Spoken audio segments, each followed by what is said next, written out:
napagtanto-tanto ko na hindi naman to hindi na pakinabangan ng mga operator at mananakay. Tama naman, kasi nga, limitado po yung ating kakayanan bilang bansa. Pagkamat magkaganoon, ang inyo pong pamahalang lungsod, as I have said a few minutes ago, for 48 hours, we're trying to come up with an idea. And this is the idea. Napapayag po natin, maraming salamat sa lahat ng presidente ng tsuper na tagalungsod ng Maynila. Nahiramin ko po ang oras, ang driver, at sasakyan ng operator para ibigay ang serbisyong libreng pamasahe. At ang inyong pamahalang lungsod ay magbabayad sa bawat sasakyan at driver o tsuper. Opo. Inisip po namin ito na bayaran sila ng 3,000. Yung iba naman po ay 6,000 for purposes of transparency kasi meron po tayong mga EB or boundary. Yung sa jeep, meron tayong mga EB bus na taga Maynila, nag-modernize at paswelduhin ang kanilang mga driver. Kaya variables po yun. For the past so many days, ang nagiging neto ng ating mga driver ng jeep, halos lumalanding na lamang po sa 200 at pinakamalaki na po ay 500 piso. At madalas sa hindi, ayon na rin sa pulong namin kanina, hindi na sila nakapag-boundary. Pero, siyempre, sabi ko nga, kailangan magbayanihan, mag-unawaan. Ako, kung napanood niyo po yung interview ko sa Bilyonaryo noong isang araw, hindi naman natin pwede basta-basta taasan ang presyo ng pamasahe dahil kawawa naman ang manggagawa at mamamayan. Pero, either way, yung pagbabalanse ng gobyerno para tayong tumatawid sa alambre. Pagka ganun pa man, ito ang pamamaraan ng Maynila. Uupahan natin, hihiramin ko, yung mga jeep at driver, garantisadong bayad. Araw-araw, may kita ang operator, may kita ang driver, tiyak na kita, kasiguruhan. May kita ang gasolinahan, mga nagnenegosyo sa Maynila. At higit sa lahat, walang kailangan bayaran ang ating mga mananakay. Kapag ang jeep na sasakyan nila ay kasapi ng programa ng lungsod ng Maynila. So, sa 3,000 piso, lahat tinamaan. Manggagawa o mananakay, negosyante, gasolinahan, driver, mas malaki pa ang take home niya nang hindi siya stressful ang araw-araw niya. Ang operator, matutulog ng mahimbing sapagkat siguradong mababayaran siya ng driver. So ulitin ko po, no? Hiniram ko po 1,442 active jeep sa lungsod ng Maynila. 1,442.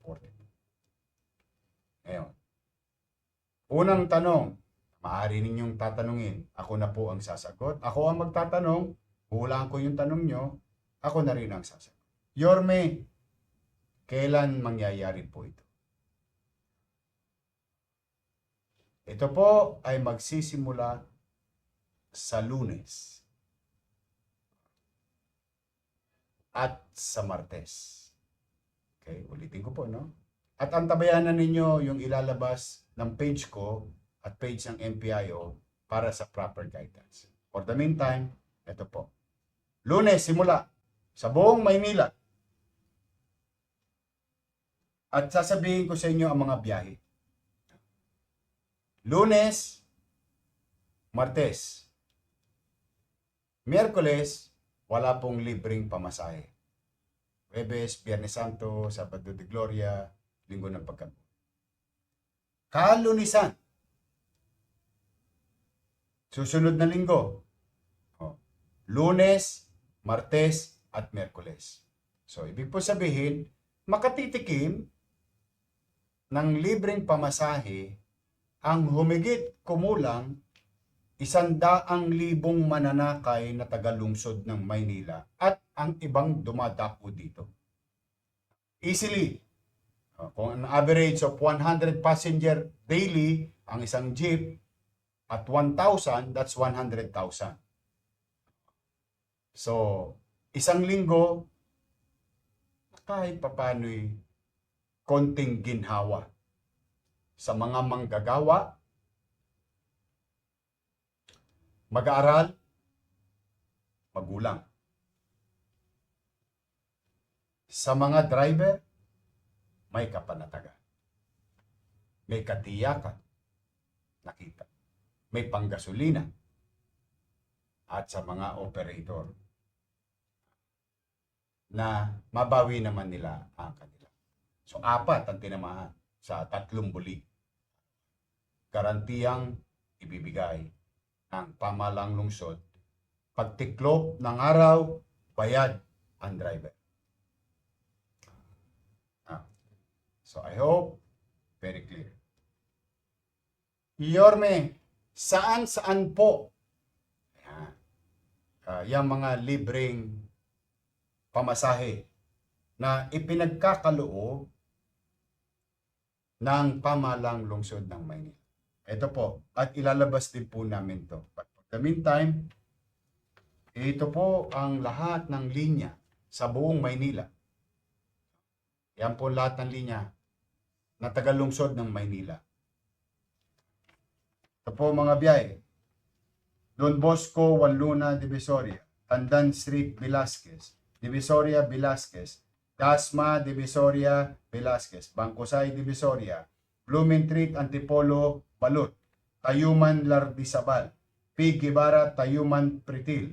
Gastambide, Divisoria, Moraita. Lealtad, Quiapo. Plaza Noli, Matimias, Quiapo. Barbosa. Balik-Balik, Quiapo. Blumentritt, Quiapo. Espanya, Blumentritt. Balik-Balik, Quiapo. Pandacan, Escoda. Singalong, Leon Ginto, P. Ocampo. Agoncillo, Guadalupe, Guadalupe, Leon Ginto. Plaza del Carmen, SM Manila. Pandacan, Leon Ginto, Pandacan, Santa Cruz. Paco, Rotonda. Paco, Bacood, Stop and Shop, Quiapo. Santa Ana, Paura, Guadalupe, Pedro Hill, San Andres, Paura. Ayan po, pag nakita nyo po yan, halos buong Maynila po ang biniyahe. Yung paikot-ikot sa loob ng Maynila at pamisa-misan lumalabas ng Maynila sa kapitbayan natin at pabalik muli ng Maynila. Total of 22 organization ng jeep ang nakibahagi. Po yung mga bagay na yun. Pangatlong tanong, Yorme, paano namin malalaman na yung jeep na yaon ay libre ang pamasahe? Ito po. May ilalagay po sa harapan ng jeep at mga bus nila. Ito po ang hanapin ninyo. Pag nakita nyo po ito, huwag po kayo magbayad. Hindi nyo po kailangan magbayad. Ayan po. Ito po ang marking na yung jeep na yaon, yung EV bus na yaon, ay bahagi ng programa ng pamahalaang lungsod ng Maynila ng libreng pamasahe.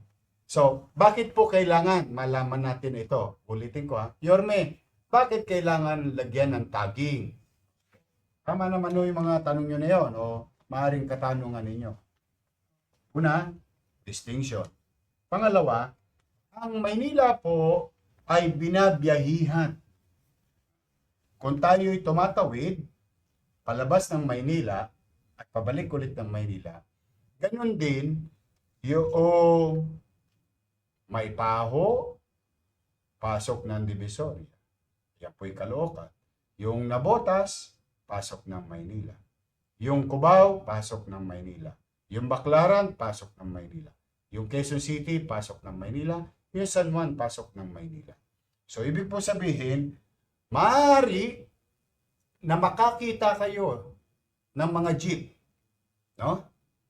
Na merong ganito at wala namang ganito.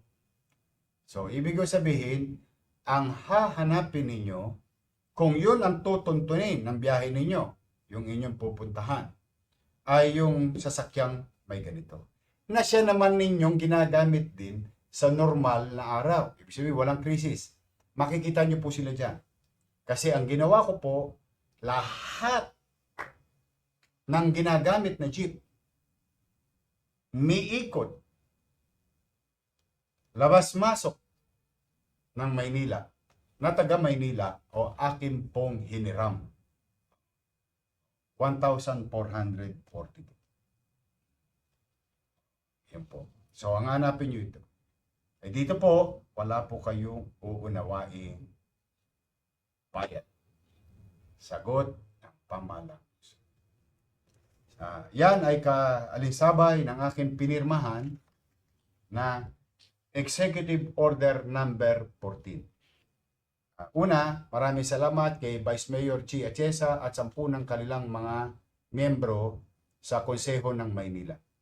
Bagay na aking pinagpapasalamat sapagkat kahapon, inatasan ko ang Konseho ng Maynila na mag-special session, which they did. Ginawa naman nila.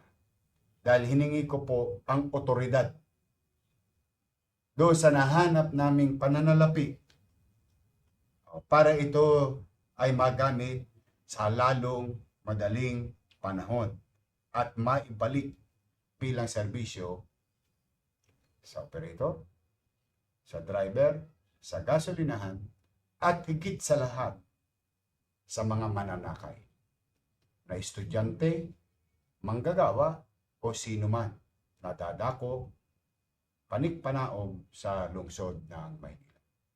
Ulitin ko po, no? Sa ngayon, Yorme, bakit 5 araw lang? Tama naman po ang tanong ninyo. Unang-una, yung 5 araw na yun, yung 5 araw na yun ay may trabaho, yung 5 araw na yun ay may pasok, malaki ang volume.